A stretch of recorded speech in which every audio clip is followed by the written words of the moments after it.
नमस्कार मंडळी. आज आपण पाहूया पिंपल येण्याचा आणि पोटाचा काही संबंध असतो का? काही कारणं आहेत का त्यामागे? चला तर मग व्हिडिओ शेवटपर्यंत नक्की पहा आणि सबस्क्राईब करायलाही विसरू नका. अनेकदा चेहऱ्यावर अचानक मुरुमे येतात.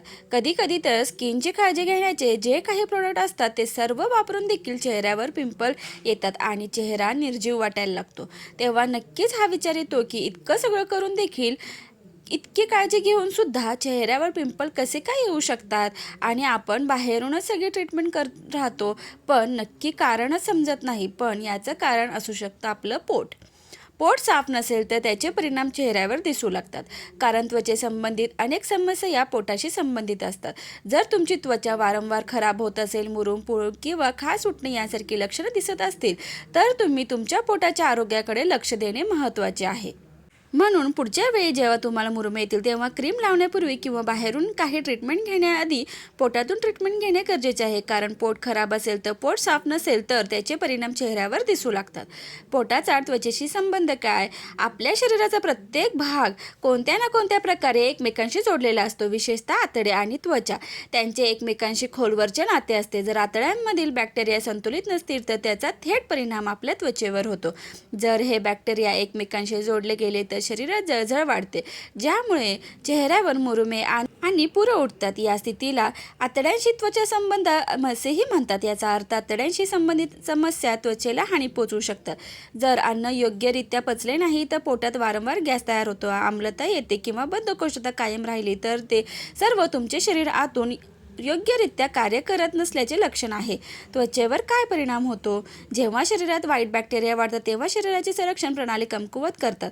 यामुळे आतड्यांचे अस्तर सैल होते, ज्यामुळे बॅक्टेरिया रक्तप्रवाहात प्रवेश करतात आणि त्वचेवर परिणाम करतात. यामुळे मुरूम, पुरळ, खाज सुटणे किंवा त्वचेचा रंग कमी होणे यासारख्या समस्या उद्भवू लागतात.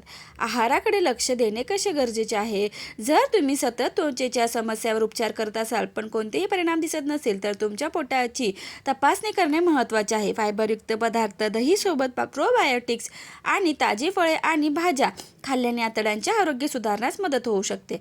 या गोष्टींपासून स्वतःला दूर ठेवा. तळलेले पदार्थ, साखरेचे पदार्थ आणि फास्ट फूड टाळणे देखील महत्त्वाचे आहे. भरपूर पाणी पिणे, पुरेशी झोप घेणे आणि ताण कमी करणे हे देखील तुमच्या पोटासाठी, त्वचेसाठी चांगले आहे. पिंपल्स येऊ नयेत म्हणून काय करावे?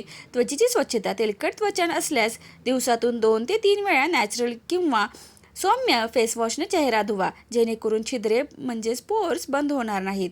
बर्फाचा वापर. पिंपल येण्याची जाणीव झाल्यास सूज आणि लालसरपणा कमी करण्यासाठी तिथे बर्फाचा पॅक लावा.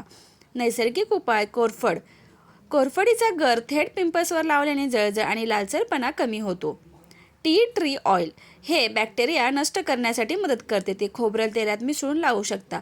लवंग पेस्ट. लवंगाची पेस्ट लावल्याने मुरुमांपासून आराम मिळू शकतो. पुदिनाच्या पानांचा रस लावल्याने डेड स्किन निघून जाते आणि पिंपल्स कमी होतात.